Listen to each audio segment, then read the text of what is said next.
హైదరాబాద్ లో కన్సల్టేషన్ మరియు 3,500 రూపాయల colour Doppler test Avis hospitals లో ఉచితంగా పొందండి. So what is pairing to you actually? ఈరోజు కష్టపడకుండా నేను చదవను సార్, నేను యూట్యూబర్ అవుతాను, నేను చదవను సార్, సోషల్ మీడియా ఎక్స్పర్ట్ అవుతాను, నేను చదవను సార్, నేను ఇన్ఫ్లుయెన్సర్ అవుతాను, ఒకేసారి నాకు 100 కోట్లు రావాలి. పూర్గా ఉన్న వాళ్ళు ఖచ్చితంగా బిలియనీర్ అవ్వలేరు అని ఎక్కడైనా ఉందా?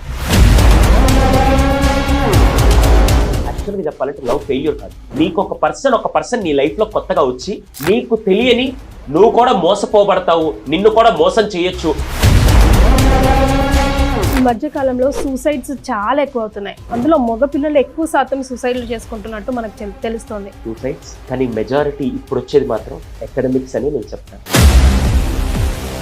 కంటికి పాపల 14-15 సంవత్సరాలు ఆ బిడ్డ కోసమే మాకంటూ ప్రపంచం లేదు, నా బిడ్డే నా ప్రపంచాన్ని బ్రతుకుతున్న అదే తల్లిదండ్రులు ఈ అకాడమిక్స్ వల్ల ఆ 15 ఏళ్ల కళ, ఆ పురిటి నొప్పులు అన్నీ తట్టుకొని ఆ బిడ్డ చనిపోతే ఆ తల్లిదండ్రులు ఎలా బతకాలి?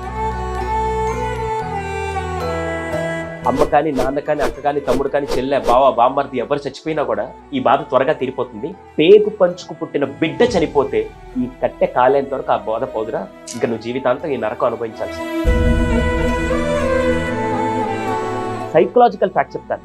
ఒక ఇంట్లో ఎవరైనా ఆత్మహత్య చేసుకుంటే నెక్స్ట్ 3 జనరేషన్లో ఆ ప్రాబ్లం ఉంటుంది.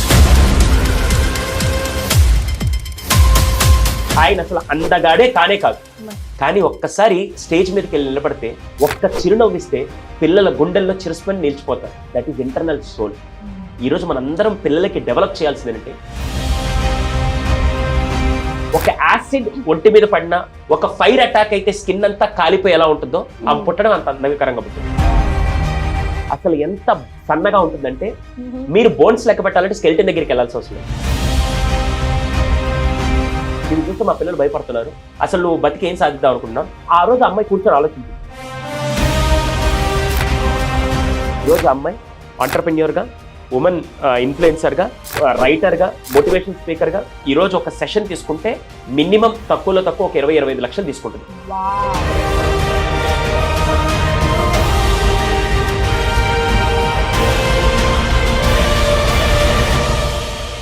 Hi, welcome to S talks. నేను మీ కీర్తి. ఒక చీకటి రూమ్లో పడేసి ఒక చిన్న దీపం వెలిగిస్తే అమ్మయ్య అన్న సాటిస్ఫాక్షన్ వస్తుంది చూసారా? ఆ అమ్మయ్య సాటిస్ఫాక్షనే ఇవాళ నా గెస్ట్ మిస్టర్ సుధీర్ సాంద్ర గారు. నమస్తే సార్. నమస్తే. Thank you so much for coming in. Thank you. It's my pleasure. Sir, to start with ఒక చిన్న స్నేక్ పిక్ మీ పర్సనల్ లైఫ్లో ఏం జరుగుతుంది, ఫ్యామిలీ మెంబర్స్ గురించి ఒకసారి. ఇట్ వాస్ గోయింగ్ వెల్ అండి. వరల్డ్స్ ఫస్ట్ ప్యారలల్ స్కూల్ అని ప్రపంచంలో ఇప్పటిదాకా ఎవరు స్టార్ట్ చేయని స్కూల్ అనగానే మళ్ళీ మ్యాథ్స్, ఫిజిక్స్, కెమిస్ట్రీ ఇవన్నీ నేర్పిస్తారంటే అస్సలు నేర్పినండి. ఒక సైకాలజిస్ట్గా పిల్లలకి చదువుతో పాటు ఏ స్కిల్స్ కావాలి, ఒక లీడర్షిప్ కానీ, ఒక పర్సనల్ ఇంటరాక్షన్ కానీ, ఒక పర్సనాలిటీ కానీ, క్యారెక్టర్ కానీ ఎలా బిల్ట్ అవ్వాలి, ఇవన్నీ కలిపి స్టార్ట్ చేసిన స్కూల్ ఇదే వరల్డ్స్ ఫస్ట్ ప్యారలల్ స్కూల్. ఇది ఫిజికల్ గా స్కూల్ ఎక్కడ ఉండదో ఆన్లైన్ లో ప్రపంచవ్యాప్తంగా ఇప్పుడు నాకు స్టూడెంట్స్ అందరూ ఉన్నారు. సో అది ఒక ఇనిషియేటివ్. అది పక్కన పెడితే when coming to personal family life, it was amazing. I'm blessed with a wonderful supporting wife I can say. So తను కాగ్నిజెంట్ లో వర్క్ చేస్తారు. అలాగే I'm blessed with 2 kids. To start with parenting, so what is pairing to you? ఒక simple dialogue చెప్పాలంటే ఇప్పుడు generation weakest generation అని చెప్తాను. అదేంటి sir weakest generation, luckiest generation అంటే? వీకెస్ట్ నేను ఎందుకు అంటానని చెప్తాను. ఇంతకుముందు మనకి ఫుడ్ కావాలంటే ఖచ్చితంగా మనం వండుకొని తినాలి, లేకుంటే రెస్టారెంట్ దాకా వెళ్ళాలి, మనం హోటల్ దాకా వెళ్ళాలి. ఇంతకుముందు మనకి ఏదైనా ప్రొవిజన్స్ కావాలంటే మనమే షాప్ దాకా వెళ్ళాలి. మన జనరేషన్, దాని ముందు జనరేషన్ అందరూ.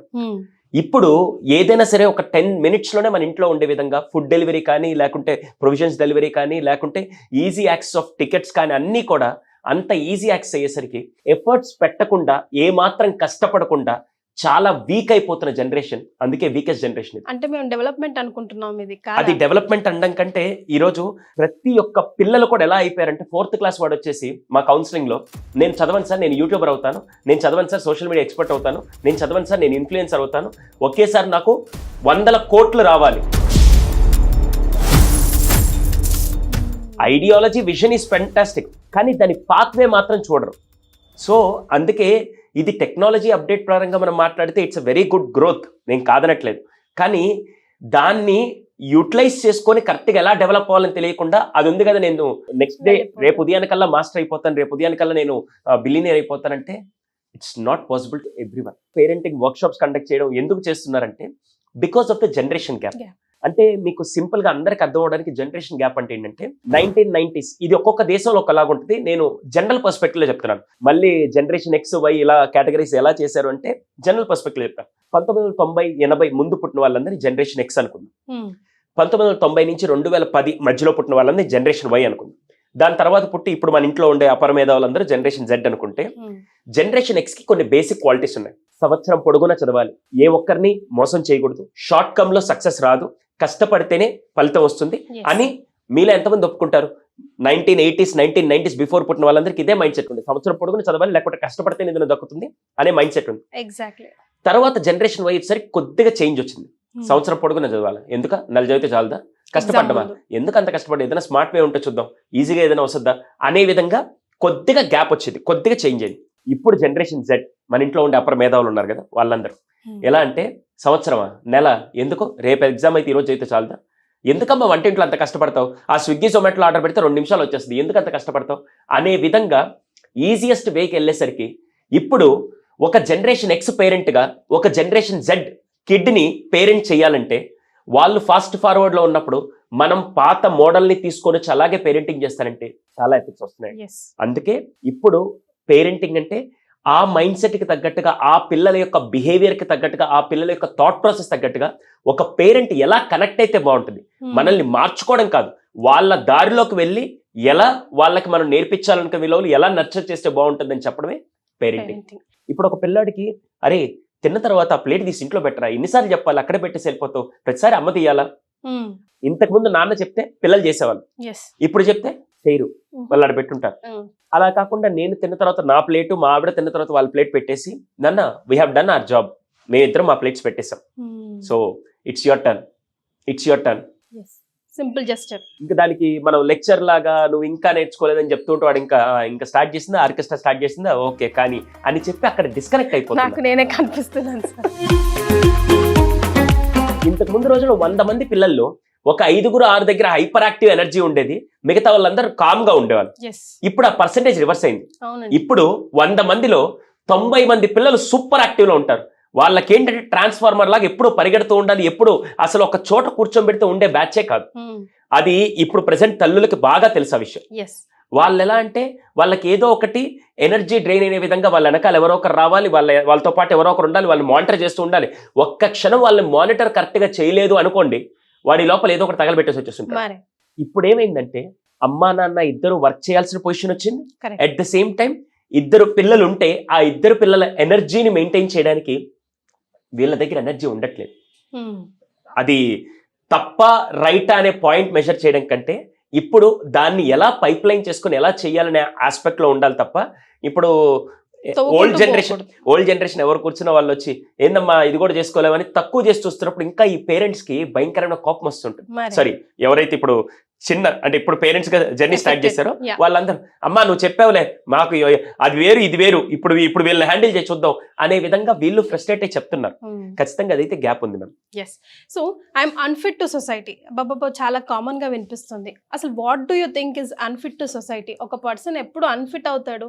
ఇంతకు ముందు సోషల్ మీడియా ప్రెసెన్స్ లేనప్పుడు నా లైఫ్ మహా అయితే ఈ సరౌండింగ్ వరకు, నా ఏరియా వరకు ఉండే వాళ్ళతో నా కనెక్షన్ ఉండేది కాబట్టి వాళ్ళతో నేను పోల్చుకున్నా, వాళ్ళతో కంపేర్ చేసుకున్నా, వాళ్ళతో పోటీ పడాలనుకున్నా ఓకే నాకు సాటిస్ఫాక్షన్ ఉండి నేను కొంతవరకే చేస్తున్నాను. కానీ ఈ మధ్య ఏమైందంటే ఈ సోషల్ మీడియా డిఫరెంట్ ఎఫెక్ట్ వల్ల ప్రతి దానికి ప్రోస్ అండ్ కాన్స్ ఎలా ఉంటాయో ఈ సోషల్ మీడియా కూడా ప్రోస్ అండ్ కాన్స్ లో మాట్లాడితే పాజిటివ్, ఈరోజు ఇంతమంది మనం ఈరోజు స్టూడియోలో ఇక్కడ కూర్చొని ఉంటే ఇంతమంది యూట్యూబ్ ద్వారానో ఫేస్బుక్ ద్వారానో ఇన్స్టాగ్రామ్ ద్వారా ఈ వీడియో చూస్తున్నారంటే it's a positive thing, right? అలాగే నెగటివ్స్ మాట్లాడుకుంటే ఈరోజు ఒక 7th క్లాస్ కిడ్ ఇంట్లో కూర్చొని ఎవడో ఎక్కడో 7th క్లాస్ కిడ్ ఒకడు నేను యూట్యూబ్ ద్వారా ఒక ₹1,00,000 సంపాదించాను ఈ నెలకని పెట్టంగానే వాడికి ఎలా ఉంటుంది? ఒరే వాడు యూట్యూబ్ ద్వారా సంపాదించాడు, నేనేమో రోజు స్కూల్కి వెళ్ళి ఇంత బ్యాగ్ మోసుకొని ఇంత పుస్తకాలు చదివి ఏం చేయలేకపోతున్నా అని చెప్పి ఫస్ట్ వాడు ఒక ప్రాబ్లం ఫేస్ చేస్తాడు. సెకండ్, ఎవరో 8th క్లాస్ పిల్లాడు నేరుగా హిమాలయస్ దగ్గర లేకుంటే ప్యారిస్ లో ఐఫిల్ టవర్ దగ్గర ఫోటో తీసుకొని పెట్టంగానే ఇన్స్టాగ్రామ్ లో వీడియో చూడంగానే ఒరే 8th క్లాస్ పిల్లాడు వెళ్ళాడు, మా నాన్న నన్ను తీసుకెళ్ళండి, నేను దేని అంటే నా వల్ల కాదేమో నేను వెళ్ళలేనేమో అని చెప్పి అలా ఫోమో అని చెప్పి అంటాం. అంటే వాళ్ళని వాళ్ళు ప్రెజెన్స్ చేసుకునే విషయంలో ఈ ఎఫెక్ట్స్ వల్ల నేను అంత రీచ్కి వెళ్ళలేను, నా వల్ల కాదేమో, నేను వేస్ట్ ఏమో, నేను పనికిరానేమో, నేను సాధించలేనేమో అని చెప్పి వాళ్ళని వాళ్ళు ఐసోలేట్ చేసుకునే దానికి కారణం ఈ ఎఫెక్ట్ మొత్తం. ఓకే. ఎప్పుడైతే వాడు రియాలిటీలోకి వస్తాడో ఈ ప్రాబ్లం ఉండదు. వాడు ఫిక్షనరీ వరల్డ్ లో వాడు ఇమాజినరీ వరల్డ్ లో ఎప్పుడైతే ఉంటూ అవే పర్ఫెక్ట్, వాళ్ళు అంత సాధించారు నేను చేయలేనేమో అని చెప్పి అలా అనుకున్నప్పుడే ఈ ప్రాబ్లం, ఈ థాట్ స్టార్ట్ అవుతుంది. So what next we have to do? For that first రియాలిటీలోకి రావాలి. మ్యామ్, పూర్గా ఉన్న వాళ్ళు ఖచ్చితంగా బిలియనీర్ అవ్వలేరు అని ఎక్కడైనా ఉందా? ఖచ్చితంగా అవుతారు, కానీ it will take time. First వీళ్ళు చేయాల్సింది ఫస్ట్ టైం పడుతుంది. నేను అనుకున్న గోల్ ఏంటి? For example, if I want to become IAS, రేపు ఉదయానికి నేను ఐఏఎస్ అవ్వలేను. నా ఏజ్ ఇంత రావాలి, మినిమం గ్రాడ్యుయేషన్ ఉండాలి, దాని తర్వాత నేను ఎంట్రన్స్ రాయాలి, రెండు ఎంట్రన్స్ క్వాలిఫై అయిన తర్వాత నేను నెక్స్ట్ స్టెప్ ఇంటర్వ్యూకి వెళ్ళిన తర్వాత అక్కడ నా పర్ఫార్మెన్స్ బాగుంటే నాకు వస్తుంది. This is process. కానీ ఇమాజినరీ వాటిలో రేపటికి నేను యూట్యూబర్ అయిపోతా, రేపటి రోజు ఇన్ఫ్లుయెన్సర్ అయిపోతా, రేపటికి నేను 10 million సంపాదించాలంటే దానికి కూడా ఒక హైరార్కీ, ఒక ప్రాసెస్, ఒక కష్టం, ఒక టైం అన్నీ ఉంటాయి. కానీ ఇప్పుడు వీళ్ళకి ఏంటంటే అసలు కష్టం అనే మాట వీళ్ళకి వినడానికి, వీళ్ళు వినిపించుకోవడానికి రెడీగా లేరు. అంటే ఎదుటి వాళ్ళని హార్డ్ వర్క్ అంటే వీళ్ళకి ఇంకా మారరా, ఈ జనరేషన్ ఇంతేనా అన్నట్టుగా చూస్తున్నారు. యాక్చువల్ గా వీళ్ళకి హార్డ్ వర్క్, స్మార్ట్ వర్క్ లేదా ఈ రెండింటికి డిఫరెన్స్ తెలియక ఈ ప్రాబ్లం ఫేస్ చేస్తున్నారు. హార్డ్ వర్క్ అంటే ఏంటంటే గొడ్డులాగా పని చేయడం, లేకుంటే మనిషి శ్రమిస్తూ పని చేయడం అనే రాంగ్ నోషన్ లో ఉండిపోయారు. స్మార్ట్ వర్క్ అంటే నార్మల్ గా ఈజీగా ఏ మాత్రం కష్టపడకుండా పని చేయడం అనే, ఇది wrong myth actual. Hard work అంటే, ఇప్పుడు నేను ఒక విషయం చెప్తాను మ్యామ్, ఒకవేళ నేను ఒక స్టార్ట్అప్ స్టార్ట్ చేసినప్పుడు ఎంత నేను స్మార్ట్ గా స్టార్ట్అప్ స్టార్ట్ చేసినా కూడా దాన్ని దాన్ని నిలబెట్టాలన్నా నేను ఖచ్చితంగా కొన్ని రోజులు అక్కడ నా ఫిజికల్ ప్రెసెన్స్ అవ్వచ్చు, అక్కడ నా ఐడియాలజీ అవ్వచ్చు, అక్కడ నేను మీటింగ్స్ అవ్వచ్చు, అక్కడ పీపుల్తో కనెక్ట్ అవ్వచ్చు, ఇదంతా ఖచ్చితంగా కొద్దిగా ఎఫెక్టివ్గా ఎఫర్ట్స్ పెట్టడాన్ని హార్డ్ వర్క్ అంటారు. వీళ్ళు ఇంకా హార్డ్ వర్క్ అంటే రిక్షా దొక్కడం, స్మార్ట్ వర్క్ అంటే ఆటో వేసుకొని వెళ్ళడం అని చెప్పే రాంగ్ నోషన్ లో ఉన్నారు. కానీ ఎక్కడైనా నీ గ్రోత్ రావాలంటే you need to invest some more time, which is nothing but hard work. Failure and success కి అబ్రివేషన్స్ ఉన్నాయా ఈ కాలంలో? ఉన్నాయండి. What is that? ఇక్కడ ఫెయిల్యూర్ అండ్ సక్సెస్ అనే దానికంటే లెర్నింగ్ అండ్ సక్సెస్ అని నేను అంటాను. ఎప్పుడు నేను స్ట్రాంగ్ గా నమ్మేది అసలు యాక్చువల్ గా ఫెయిల్యూర్ అనేది ఎగ్జిస్టే కాదు మ్యామ్. ఒకవేళ ఫెయిల్యూర్ అనేది తీసుకుంటే మాత్రం ఎలా, ఇప్పుడు ఒక నలుగురికి రన్నింగ్ రేస్ పెట్టాం మ్యామ్, నలుగురు రన్నింగ్ రేస్ పెడితే ఫస్ట్ పర్సన్ ఎఫెక్టివ్ గా పరిగెట్టాడు, సెకండ్ థర్డ్ ఫోర్త్ పర్సన్ అసలు పరిగెట్టలేకపోయారు, వాళ్ళు ఓడిపోయారు అనే ట్యాగ్ వేసుకొని అక్కడ కూర్చొని ఉంటారు. నేను ఓడిపోయాను కదా ఇంకెందుకని చెప్పి వదిలేస్తే ఇంకా జీవితాంతం వాళ్ళు ఫస్ట్ పొజిషన్ కి మాత్రం రాలేదు. ఇక్కడ ఏం చేయాలి? అరే నేను సెకండ్ వచ్చాను, మేబీ అతని కంటే నేను 1 minute లేట్గా పరిగెట్టాను, నెక్స్ట్ టైం ఏదైతే నేను సెకండ్ పొజిషన్కి వచ్చాను దాన్ని ఫస్ట్ పొజిషన్లోకి రావాలంటే ఏం చేయాలి? ఈ 1 minute కవర్ చేయాలి. ఈ 1 minute కవర్ చేయాలంటే నెక్స్ట్ 1 month నేను ప్రాక్టీస్ ఇస్తే 1 minute నేను కవర్ చేయగలుగుతాను. ఇప్పుడు అది ఫెయిల్యూర్ అనుకొని ఇంకా నా వల్ల కాలేదు అనుకుంటే డెఫినెట్ గా వాడికి జీవితాంతం ఆ పొజిషన్ ని దాటి రాలేడు. ఆ థాట్ ఫెయిల్యూర్, కానీ ఆ రోజు ఫెయిల్యూర్ కాదు. అందుకే చాలా మంది సైకాలజిస్టులు, చాలా మంది పీపుల్, బిజినెస్ కోచెస్ అందరు చెప్పేది అంటే అసలు ఫెయిల్యూర్ అనే టర్మ్ మానేసి అక్కడి నుంచి ఏం నేర్చుకున్నాం? Love failure, love failure, love failure అని తగలబెడుతుంటారు కదా. యాక్చువల్గా చెప్పాలంటే లవ్ ఫెయిల్యూర్ కాదు. నీకు ఒక పర్సన్ నీ లైఫ్ లో కొత్తగా వచ్చి నీకు తెలియని నువ్వు కూడా మోసపోబడతావు, నిన్ను కూడా మోసం చేయొచ్చు, అరే బిడ్డ నువ్వు అమాయకుడువో లేకుంటే నువ్వు జీవితాన్ని నాశనం చేస్తావని ఒక పర్సన్ నీకు వచ్చి నేర్పిస్తాడు. ఒక పార్ట్నర్ నీ లైఫ్ లోకి వచ్చినా నేర్పిస్తారు, ఒక ఫ్రెండ్ నీ లైఫ్ లోకి వచ్చినా నేర్పిస్తాడు. ఫ్రెండ్షిప్ ఫెయిల్యూర్ అనో లవ్ ఫెయిల్యూర్ అనో ఈ పదాలు ఉండడం కాదు. అక్కడ లవ్ ఎందుకో మీ ఇద్దరి మధ్య కనెక్ట్ అవ్వలేదు, అక్కడి నుంచి నువ్వే నేర్చుకున్నావు.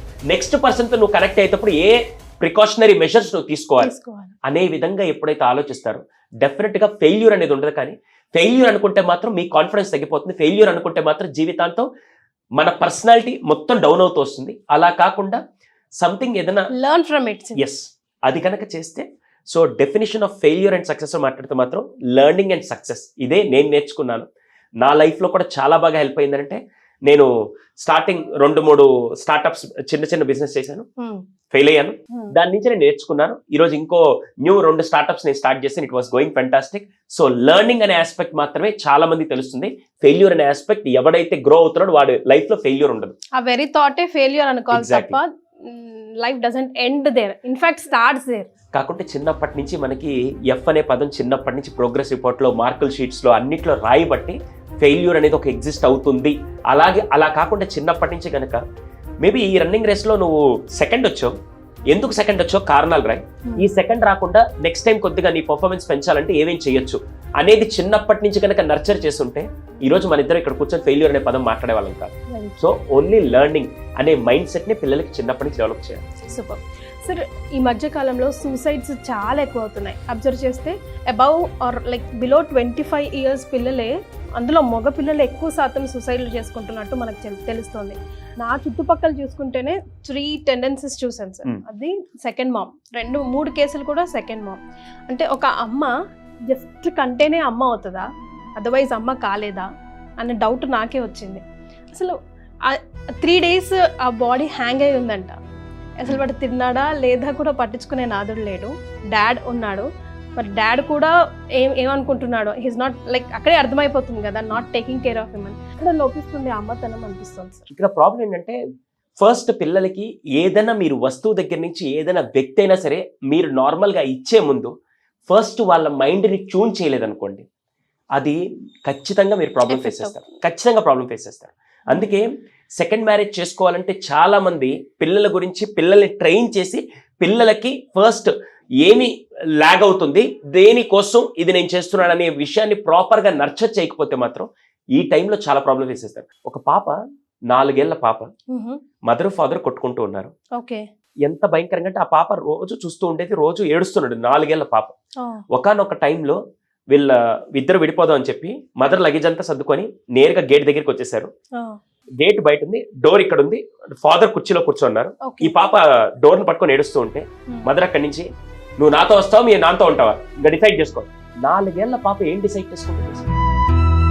ఆ పాప అప్పుడే ట్రామాలకు గురైంది. దాని తర్వాత ఈ పాప ఇంకేం చేయాలి తెలియక ఏడుస్తూ నాన్న దగ్గరికి వచ్చి కూర్చుంటే ఏ మాత్రం కనికరం లేకుండా ఆ తల్లి వెళ్ళిపోయింది, అయిపోయింది.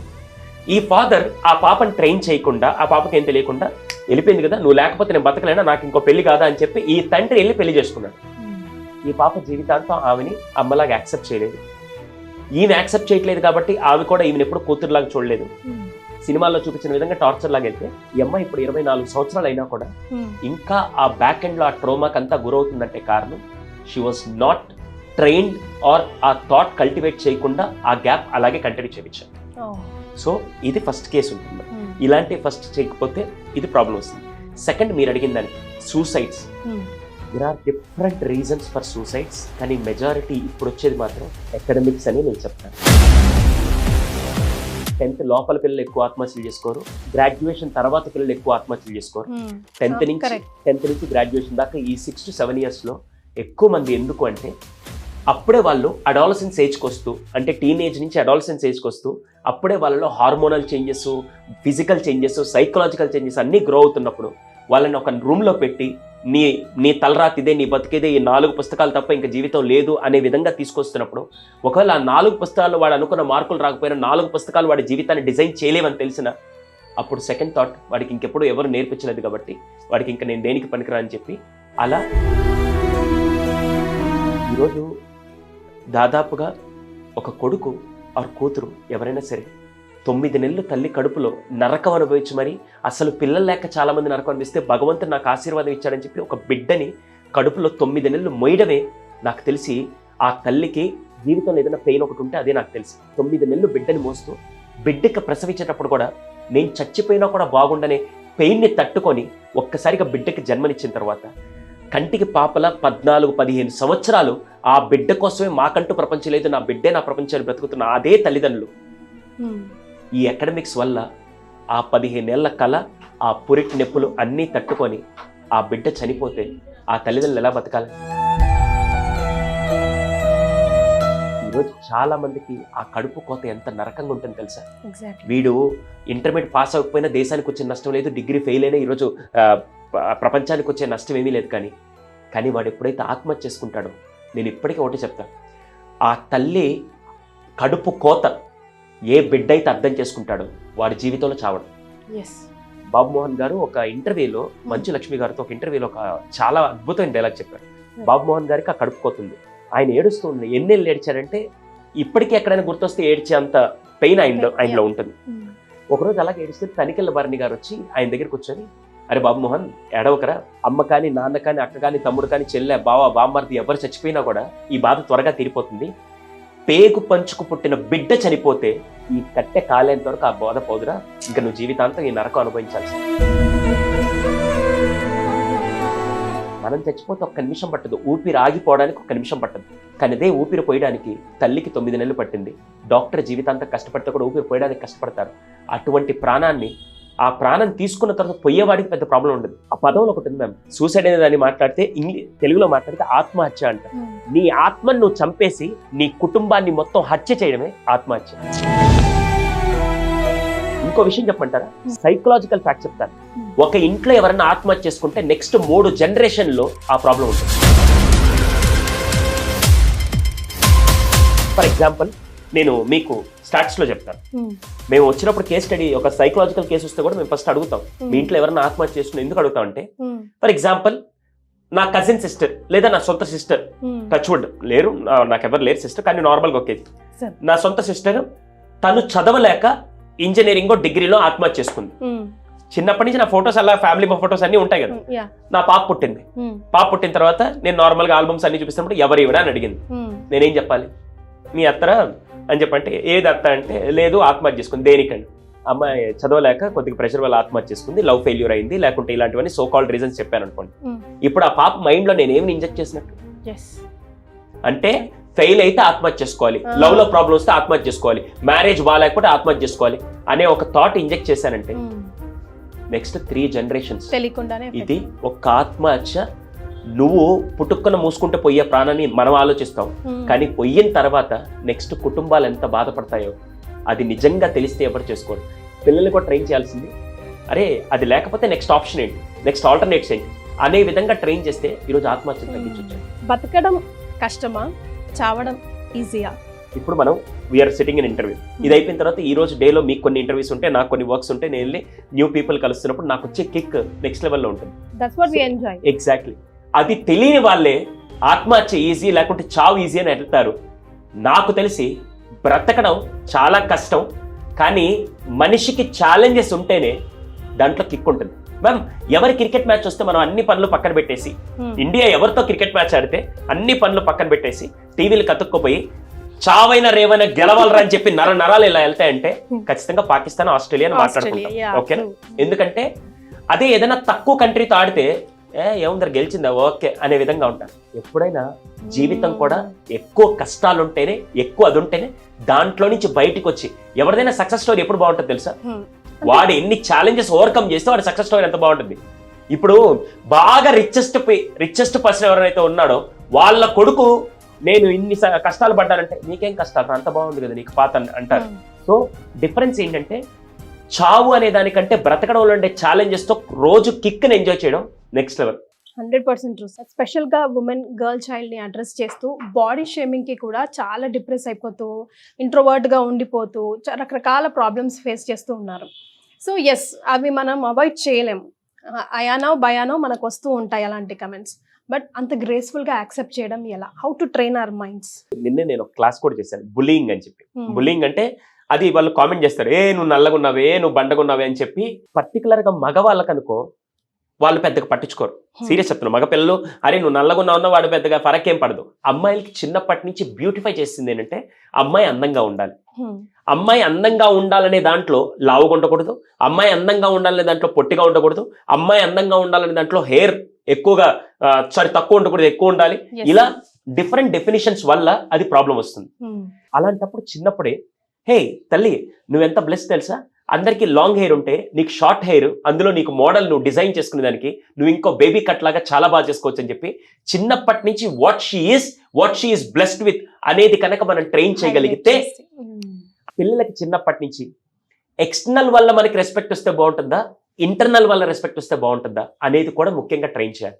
ఎక్స్టర్నల్ వల్ల ఏంటంటే, ఈరోజు అబ్దుల్ కలాం గారిని మనం ఎక్స్టర్నల్ వల్ల రెస్పెక్ట్ ఇస్తున్నాం, ఇంటర్నల్ వల్ల రెస్పెక్ట్ ఇస్తున్నాం. 100% ఇంటర్నల్. ఆయన చూడ్డానికి పొట్టిగా ఉంటారు, ఆయన చూడ్డానికి జుట్టు డిఫరెంట్ గా ఉంటుంది, ఆయన అసలు అందగాడే కానే కాదు. కానీ ఒక్కసారి స్టేజ్ మీదకి వెళ్ళి నిలబడితే ఒక్క చిరునవ్విస్తే పిల్లల గుండెల్లో చిరుస్పని నిలిచిపోతారు. That is internal soul. ఈ ఎక్స్టర్నల్ కంటే ఇంటర్నల్ బ్యూటీతో ఎంత బాగా నువ్వు అందరి దగ్గర నుంచి అప్రిషియేషన్ తెచ్చుకోవచ్చు. అదే విధంగా చిన్నప్పటి నుంచి కనుక అందులో నువ్వు ఆడపిల్లలకి నేర్పగలిగితే ఈ మొదనస్ట్ బ్యూటీ టిప్స్, ఈ మొదనస్ట్ బ్యూటీ టెక్నిక్స్ ఇవన్నీ కూడా వాళ్ళకి ఏమి ఇబ్బంది రావు. దీనికి బెస్ట్ ఎగ్జాంపుల్ ఎవరంటే లిజీ అని ఒక అమ్మాయి ఉంది మ్యామ్. లిజీ అసలు నా ఇన్స్పిరేషన్. నాకు కొంతమంది ఉమెన్ లో నేను హైయెస్ట్ గా ఇచ్చే రెస్పెక్ట్ ఈవిడకి ఇస్తాను. లిజీ అనే పర్సన్. ఆమె పుట్టడమే అందవికారంగా పుట్టింది. పుట్టడమే అందవికారంగా అంటే ఒక యాసిడ్ ఒంటి మీద పడినా, ఒక ఫైర్ అటాక్ అయితే స్కిన్ అంతా కాలిపోయి ఎలా ఉంటుందో ఆమె పుట్టడం అంత అందవికారంగా పుట్టింది. ఆమె ఇప్పటికీ ఇక్కడ నిల్చుంటే ఫ్యాన్ వేస్తే కిలోమీటర్ దూరం వెళ్ళిపోద్ది. ఆమె వెయిట్ వచ్చి పుట్టినప్పుడు 800 గ్రాములు, ఇప్పుడు ఒక 27-23 కేజీస్ ఉంటుంది. ఆమె వయసు 30 సంవత్సరాలు. అసలు ఎంత సన్నగా ఉంటుందంటే మీరు బోన్స్ లెక్క పెట్టాలంటే స్కెల్టన్ దగ్గరికి వెళ్ళాల్సి వస్తుంది. ఆమె చూస్తే మీరు లెక్క పెట్టుకోవచ్చు. బాడీ అంతా జీరో ఫ్యాట్. జీరో ఫ్యాట్ అంటే ఇప్పుడు హీరోయిన్ ఉండే జీరో ఫ్యాట్ కాదు. అసలు జీరో ఫ్యాట్ అంటే ఎంత తిన్నా ఆమెకి ఫ్యాట్ పట్టదు. ప్రతి 15 నిమిషాలు తినకపోతే చచ్చిపోద్దు. ఇది ఆమె జబ్బు. చిన్నప్పుడు స్కూల్కి పంపించారు. స్కూల్కి రాగానే అందరు వచ్చి డెవిల్ వచ్చింది, మాన్స్టర్ వచ్చింది, దయ్యం వచ్చిందని చెప్పి అంటూ ఉంటే రోజు ఏడుస్తూ వెళ్ళేది, రోజు ఏడుస్తూ ఇంటికి వచ్చేది. అలా చేస్తూ ఉండేది. వాళ్ళ అమ్మ నాన్న చాలా ధైర్యంగా జాగ్రత్త చెప్తూ పంపిస్తున్నా, ఎంత చెప్తున్నా ఆమె రోజు ఏడుస్తూ వచ్చేది. 8th క్లాస్లో ఒక పనికి మళ్ళీ ఇడియట్ ఏం చేశారంటే ఆ మీద ఒక వీడియో తీసి యూట్యూబ్లో పెట్టాడు. దాని కింద టైటిల్ ఏం రాశారంటే most ugliest women on this planet అని రాశాడు. ఒకే రోజు 8 లక్షల మంది చూశారు దాన్ని. చూసిన వాళ్ళు కామ్గా ఉండొచ్చు. కింద కామెంట్స్ రాశారంటే నేను చూస్తే మా పిల్లలు భయపడుతున్నారు, అసలు నువ్వు బతికి ఏం సాధిద్దాం అనుకున్నావు, ఇలా ఈ జబ్బుతో ఏం సాధిస్తావు అని చెప్పి అన్ని కామెంట్స్ రాస్తుంటే ఆ రోజు అమ్మాయి కూర్చొని ఆలోచించింది. ఒరే వీళ్ళందరూ నా ఎక్స్టర్నల్ బ్యూటీని చూసి మాట్లాడుతున్నారు కదా, నా ఇంటర్నల్ టాలెంట్ ఏంటో వీళ్ళకి చూపిస్తానని చెప్పి she's very good at writing. She started writing a book, Lizzie beautiful. First book Lizzie beautiful. Lizzie అంటే అమ్మాయి పేరు, బ్యూటిఫుల్ అంటే అందమైన. ఆమె అందంగా ఉందా? లేదు కదా. రాసింది. వరల్డ్ లోనే హైయెస్ట్ టాప్ 10 సోల్డ్ బుక్స్ లో ఆ రోజుల్లో లిజీ బ్యూటిఫుల్ బుక్ రాస్తే ఈ రోజు అమ్మాయి ఎంటర్‌ప్రెన్యూర్ గా, ఉమెన్ ఇన్ఫ్లుయెన్సర్ గా, రైటర్ గా, మోటివేషనల్ స్పీకర్ గా ఈ రోజు ఒక సెషన్ తీసుకుంటే మినిమం తక్కువలో తక్కువ ఒక 20-25 లక్షలు తీసుకుంటుంది ఒక 1.5 or 2 hours సెషన్. ఇప్పుడు చెప్పండి, ఇప్పటికే అమ్మాయి ఫోటో మీరు ఎవరన్నా కొట్టి చూడాలంటే LIZZIE అని తీసుకెళ్లి యూట్యూబ్ లో కొట్టండి. ఆ ఫేస్ చూస్తే ఇప్పుడే మీకు భయం వేస్తుంది. హానెస్ట్గా చెప్తాం భయం వేస్తుంది. కానీ షీఈస్ ద ఇన్ఫ్లుయెన్సర్. ఆవిడ నమ్మింది, ఆవిడ ఇన్ఫ్లుయెన్స్ చేసింది కూడా ఏంటంటే external beauty is a blessing, internal beauty is your true blessing. To all the womens out there 5 important tips ఇవ్వాలనుకుంటే టు దేర్ మెంటల్ స్ట్రాంగ్నెస్ ఏం చెప్తారు? చాలా మంది ఉమెన్ ప్రాబ్లం ఎక్కడ ఫేస్ చేస్తారంటే ఎక్స్పెక్టేషన్స్ మ్యామ్. కానీ అదే జీవితాల్లో అదే ఎక్స్పెక్టేషన్స్ ఫుల్ఫిల్ అవ్వక కూడా చాలా మంది ప్రాబ్లం ఫేస్ చేస్తూ ఉంటారు. ఫస్ట్ మీరు ఎలా ఉన్నా, మీరు ఎంత కష్టపడి ఏం చేస్తారో first accept yourself, what you are, who you are. అదొక్కటి కనుక మేబీ వాళ్ళందరూ బాగా చేసుకుని నేనేమో వంటింటి కుందేలాగా ఉండిపోయాను, మేబీ వాళ్ళందరూ బాగున్నారు, నేను ఈరోజు పిల్లల కోసం ఇవన్నీ త్యాగం చేసేలా ఉండిపోయానని చెప్పి రెగ్రెట్ ఫీల్ అవుతూ మాత్రం ఉండకండి. ఆ రోజు పిల్లల కోసం మీరు కెరీర్ వదిలేస్తున్నారు, అది ప్రపంచం మొత్తానికి తెలియదు. పిల్లలే నా ప్రపంచం, అలాంటప్పుడు ఆ ప్రపంచం కోసం నా ప్రపంచాన్ని వదులుకోవడం తప్పు కాదని చెప్పి ఆ రోజు అదే తల్లిగా మీరు తీసుకున్న నిర్ణయం ఈ రోజు మీ పిల్లలు బంగారు భవిష్యత్తుకి పక్కింటి వాళ్ళందరూ వచ్చి అరే మీ అమ్మ ఏం చేయట్లేదో వంటింట్లో ఉందని చెప్పి అందరూ అంటూ ఉన్నా, కానీ మీరు ఉండడానికి కారణం ఆ రోజు మీరు తీసుకున్న నిర్ణయం వల్ల పిల్లలు ఈ రోజు బంగారు భవిష్యత్తుకి వెళ్ళారని చెప్పి అది మీకు మాత్రమే తెలుస్తుంది. వాళ్ళనే విషయంలో మాత్రం మీరు మెంటల్ గా వీక్ మాత్రం అవ్వద్దు. First point. Second, most important, రేపు మీరు అందరినీ ప్రేమించినంత మాత్రాన మిమ్మల్ని అదే విధంగా మళ్ళీ లవ్ చేస్తారు, అదే విధంగా మళ్ళీ రిఫ్లెక్ట్ అవుతే బాగుంటుంది అనే విధంగా మాత్రం ఆలోచించకండి. ఇవ్వడం వరకే అనే విధంగా ది బెస్ట్ ఇవ్వండి. థర్డ్, ఏడవండి. You mean cry? ఎస్, ఇది మగవాళ్ళకి ఆడవాళ్ళకి ఇద్దరికి చెప్తాను. ఏడవడం చాలా ఉత్తమమైన పని. అలా రోజు కూర్చొని నాకు డ్యూటీ ఇచ్చారని చెప్పి అలా ఏడవడం అని కాదు. ఎప్పుడైనా బాధ కలిగినప్పుడు వీలైతే భర్త దగ్గర ఏడవండి, భర్త కాకుంటే పిల్లల దగ్గర ఏడవండి. వాళ్ళిద్దరూ వినట్లేదంటే మీరు ఒంటరిగా కూర్చొనినా అది వెంట్ అవుట్ చేయండి. ఏడవలేకపోతే పుస్తకం తీసుకొని రాయండి. ఇది పర్టికులర్గా ఉమెన్ ఎక్కువ సైకలాజికల్ ట్రామా గురవడానికి కారణం ఏంటంటే they will undergo so many things. ఇప్పుడు నేనే ఉన్నాను, వామిటింగ్ వస్తున్నప్పుడు ఇలా పెట్టేసుకుంటే ఎలా ఉంటుంది? కక్కకుండా ఇలాగే పెట్టేసుకుంటే ఐ డోంట్ ఫీల్ కంఫర్టబుల్. అదే వామిటింగ్ చేసుకోవచ్చు 2 minutes I will be very comfortable. Venting out is very important. అది నేను చెప్పాల్సి వస్తలేదు. ఈరోజు చాలా మంది ఆడవాళ్ళు భర్తకు తెలియకుండా, పిల్లలకి తెలియకుండా కేవలం వంటింట్లో వాళ్ళ కన్నీళ్లు మగ్గి పెట్టుకున్న వాళ్ళు చాలా మంది ఉన్నారు. ఫోర్త్ వన్, మోస్ట్ పవర్ఫుల్, మీరు చేయగలిగితే ఇది మాత్రం, మీరు ఎన్ని సాక్రిఫైస్లు చేశారు ఒక్కసారి మొత్తం బాగా మీకే గుర్తుంది, ఇంకెవ్వరికి గుర్తులేదు. కానీ ఒకటి మాత్రం గుర్తుపెట్టుకోండి, లాస్ట్ అండ్ ఫైనల్, మీరు ఎప్పుడూ కూడా వేరే వాళ్ళ మీద డిపెండెంట్ అవ్వకుండా ఇండిపెండెంట్ ఉండడానికి ఖాళీగా ఉన్న టైంలో ఏదో ఒక స్కిల్ అయితే మాత్రం నేర్చుకోండి. మీరు ఉద్యోగం మానేశారు, ఓకే, పిల్లల కోసం ఫెంటాస్టిక్, కానీ రేపటి రోజున అదే పిల్లలు అదే ఫ్యామిలీ వచ్చి ఇంకో విషయంలో అమ్మ ఏదైనా చేస్తే బాగుంటుంది, లేకుంటే నేను వేరే వాళ్ళని డబ్బులు అడగాల, మా భర్త మీద డిపెండ్ అవ్వడం ఎందుకు, ఒకవేళ భర్తకి ఏదైనా జరగడం జరిగితే కుటుంబాన్ని మొత్తం లీడ్ చేయాల్సిన బాధ్యత ఎవరిది? ఆ మహిళదే. అందుకే ఒక్క స్కిల్ నేర్చుకోండి, ఒక్క స్కిల్ నేర్చుకోండి, ఏదో ఒక స్కిల్ మ్యాండేటరీ. దానికి ఉదాహరణ నేనే మ్యామ్. మా నాన్నగారు నేను 8th క్లాస్లో ఉన్నప్పుడు చనిపోయారు. మా అమ్మ అసలు అప్పటిదాకా చాలా మంది ఫ్యామిలీస్ హస్బెండ్స్ ఏం చేశారంటే భార్యని ఇంట్లో ఉంచి ప్రపంచానికి కూడా తెలియకుండా ఆమెకి ఏం పనులు నేర్పించకుండా అలా చేస్తే మా అమ్మ బయటకు వచ్చి ఏం చేయాలో తెలియలేదు. ఆ రోజు నేను మా అన్న ఇద్దరం కలిసి పని చేయబట్టి ఈ రోజు ఇక్కడ ఉన్నాం. Final one, self care, self love, self care. ఏదైనా సరే, మీరు తిన్నారా లేదా మీ భర్త అడగరు, మీరు తిన్నారా లేదా మీ పిల్లలు అడగరు, మీరు హెల్తీగా ఉన్నారా లేదా, మీకు ఆరోగ్యం బాగాలేకపోయినా మీరు వండి పెట్టాలి, ఏమైనా చేయాల్సింది మీరే చేయాలి. అది కూడా మళ్ళీ మా కోసం కాదు, అసలు మీకోసం కాదు, 200% మీరు చేయాల్సింది. ఫ్యామిలీ కోసం. కానీ ఎవ్వరు మనకి చెప్పరు. కానీ బాగా గుర్తుపెట్టుకోండి, ఉమెన్ స్ట్రాంగ్గా ఉంటేనే కుటుంబం స్ట్రాంగ్గా ఉంటుంది. మెన్ 4 రోజులు పడుకున్నా కూడా ఒకవేళ ఆర్థిక కష్టాలు వస్తాయి తప్ప, ఉమెన్ 4 రోజులు రెస్ట్ తీసుకుంటే స్తంభించిపోతుంది. సో సెల్ఫ్ కేర్, ఆ టైంలో మీరే టైంకి మీరే ఫుడ్ తినేయాలి, మీరే టైంకి మీరే మీ హెల్త్ని మీరు కాపాడుకోకుంటే, మీరు ఇన్ని రోజులు ఏదైతే సాక్రిఫైస్ చేశారో, మీరు ఇన్ని రోజులు ఏదైతే పిల్లలు నా ప్రపంచాన్ని బతికారో వాళ్ళకి ఎఫెక్ట్ అవుతుంది. కాబట్టి అక్కడ మిమ్మల్ని ఎవ్వరు చెక్ చేయరు, అక్కడ మిమ్మల్ని ఎవ్వరు మీరు ప్రోటీన్ ఫుడ్ తీసుకున్నారా, హెల్తీ ఫుడ్ తీసుకున్నారా, డైట్ ప్రాబ్లం ఏం లేదు. ఫస్ట్ మీ సెల్ఫ్ కేర్, మీ సెల్ఫ్లో మీకు ఇంపార్టెంట్. అది ఉంటేనే మీరు ఇంకా మెంటల్లీ స్ట్రాంగ్ అవుతారు. రైట్. ఈరోజు సిట్టింగ్ ఆపోజిట్ యూ, నేను ఎన్నో క్వశ్చన్స్కి ఆన్సర్స్ తెలుసుకున్నాను, కానీ I'm running short of still questions in my mind.